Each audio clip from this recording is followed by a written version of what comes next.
বর্তমানে এই দুনিয়াতে আমরা এক অসুস্থ প্রতিযোগিতার মধ্য থেকে এগিয়ে যাচ্ছি। আপনার জীবনে আপনি খুব কম মানুষই খুঁজে পাবেন যারা কিনা মন থেকে আপনার ভালো চাইবে অথবা আপনার পাশে থাকবে। কিছুদিন আগ পর্যন্ত যে মানুষগুলোকে আপনি আপন মনে করতেন, তাদের সাথে আপনার জীবনের অনেকটা সময় কাটিয়েছেন, অথবা তাদেরই সাথে আপনার সুখ দুঃখের অনেকগুলো মুহূর্ত আপনি শেয়ার করেছেন। দেখবেন একটা সময় তারাই আপনার পাশ থেকে সরে যাবে। সেটা ভুল বুঝেও হতে পারে, আর না হয় ইচ্ছাকৃতভাবেই। একটা উক্তি আছে যে আপনি চাইলেও সবার মন রক্ষা করে চলতে পারবেন না।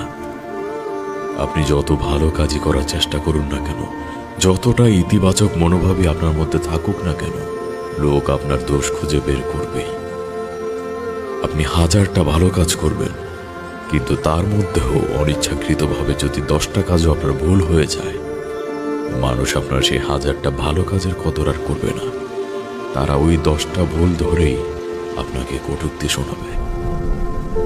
আসলে একটা সত্যি কথা হচ্ছে যে আপনি যতটাই হার্ডওয়ার্কিং হন না কেন, আর যতটা ডেডিকেশনই আপনার মধ্যে থাকুক না কেন, সফল হওয়ার আগ পর্যন্ত আপনি অনেককেই পাশে পাবেন না।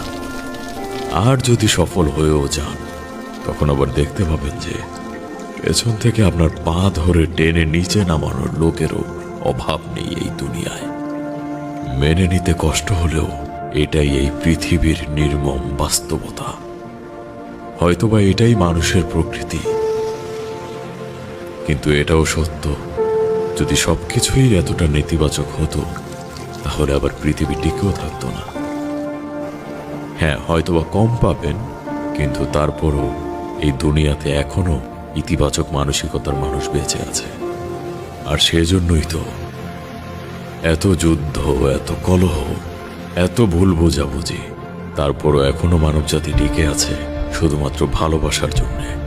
আর সেজন্যই যুগে যুগে বিভিন্ন মনীষীরা আর মহৎ লোকেরা ভালোবাসার বাণী প্রচার করে গেছেন। আর সবার মধ্যে ভালোবাসা ছড়িয়েই আমরা এক ইতিবাচক পৃথিবী, একটি সুন্দর পৃথিবী গড়ে তুলতে পারি।